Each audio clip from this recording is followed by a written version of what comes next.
Hi, and thank you so much for watching. I'm Sanne, and today let's continue our Montale Paris saga. Today I'm sharing with you the rest of my collection, and in front of me I have 7 different fragrances. If you're curious, keep on watching. The first one is Intense Tiare, and I think Intense Tiare is a very fitting fragrance for spring, summertime, especially a very humid, hot summer weather. This scent has a very buttery texture. It's oily, it's very dense and creamy on a sweeter side, and has a wonderful scent trail.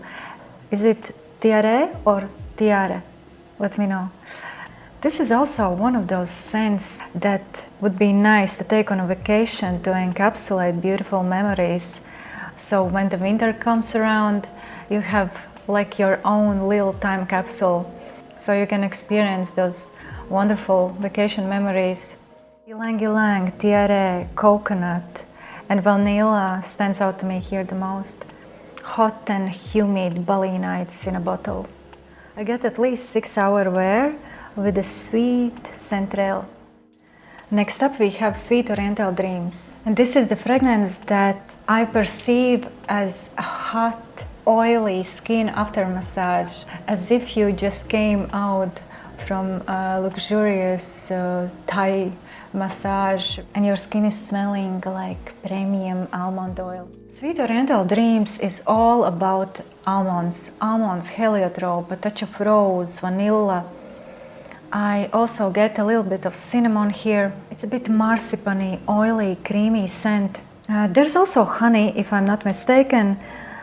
So it's on a sweeter side, but not overly, and it will not get cloying. So you get this a bit oily, nutty scent. The scent trail is very opulent, sensual, and attractive.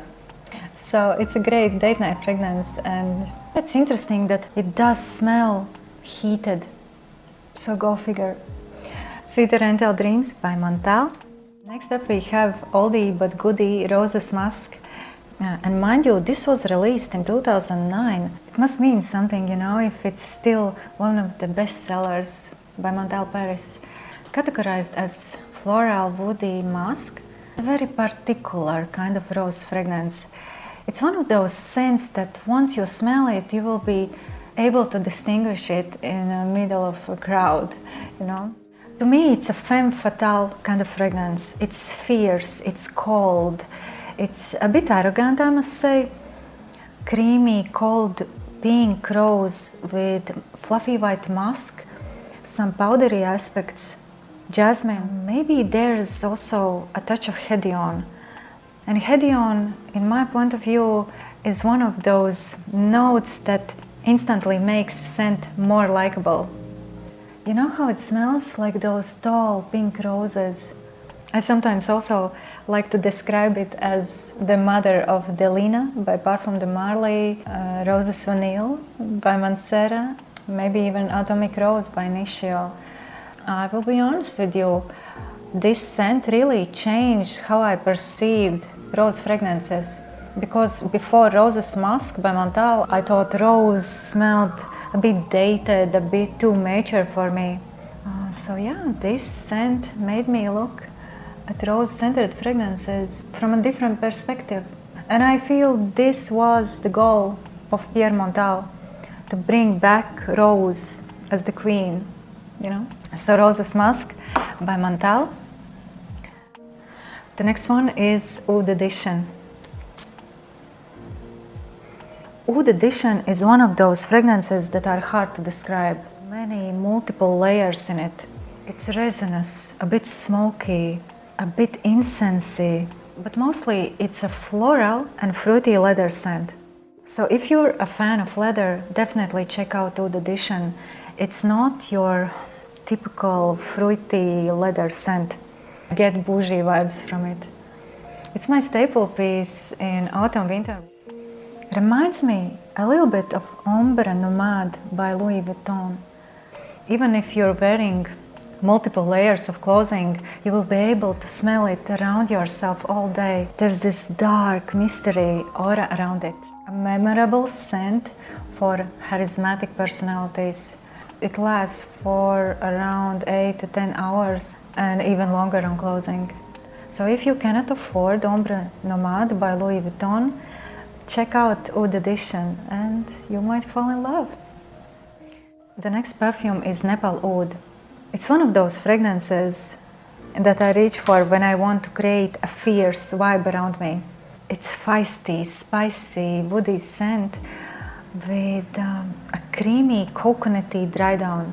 It does change a lot during the whole wear. Saffron, spicy nutmeg, rose, and oud of course. But this is not your typical oud fragrance. Most people wear a black coat in winter time. And NEPAL Oud is that white coat. So if you want to stand out, NEPAL Oud by Montale, but definitely check it out before you buy it. It's not at all blind buy safe.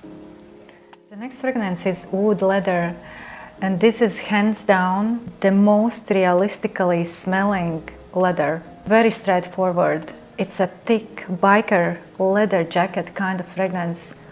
The main notes here are leather, oud, a touch of rose, bergamot, sandalwood, cardamom, saffron. It's a bit salty from the ambergris, so there's definitely something a bit animalic as well. I reach for it when I need to be on my A game, when I need to get the job done, I need to be focused, I need to really collect my strength and power. Like a strong, fierce leather scent can really amplify your inner strength. And recently I started layering with it. I layer it with some too airy, too fleeting vanillas, as Oud Leather stays on my skin at least for 8 to 10 hours and projects. The next one is Amber and Spices. And boy, this is so strong and so weird in a way. Amber and Spices to me smells cosmic. It's artificial, plasticky, obnoxious in a way. Also, Amber and Spices evokes very different associations in me. I play piano, and one of the associations that I get from Amber and Spices is like a huge auditorium with multiple pianos. I guess it's because of ebony wood, sandalwood, and caraway blend. And another totally different association is markers, like street art in a bottle. Markers, pens, spray paint even. Very avant-garde in a way. I would definitely suggest Amber and Spices as a wonderful gift for somebody who loves street art, who maybe is a graffiti artist, let's say. There's this scent of paint, but in a form of a perfume. It's still a perfume, you know? The main notes here are nutmeg, ebony wood, sandalwood, some floral aspects, oud and musk. I actually wore it fairly recently to a gallery opening, and within the hipster kind of vibe, this perfume really felt fitting. So Amber and Spices, a sharp nutmeg with urban vibe. So this was it for today. Thank you so much for watching. I hope you enjoyed. So here's the question: would you be interested in a part 3 where I would share fragrances that I decluttered within the last 5 years, and also with samples that I got from Montale when I ordered all these fragrances, because Montale usually adds at least 4 samples when you order from their online store based in Paris. I have had bad experience. A reputable retailer that sent me a counterfeit Montale bottle. Yeah, I will not call names because not my style, but what can I say is that if you see a sticker with like a QR code, you need to know that Montale never puts any stickers on back of their bottles. So it means that you also have a counterfeit bottle, and if you would take the sticker off, you would see that they have scratched out the batch code. And yeah, unfortunately. So because of I had that bad experience, I now order straight from official Montale online store. They always come very beautifully packaged with a lot of samples. Then I am sure for 100% that I got the real deal and the scent will smell like it should. yeah. So thank you so much once again for liking, subscribing, leave me a comment if you can, and see you on the next one. Bye.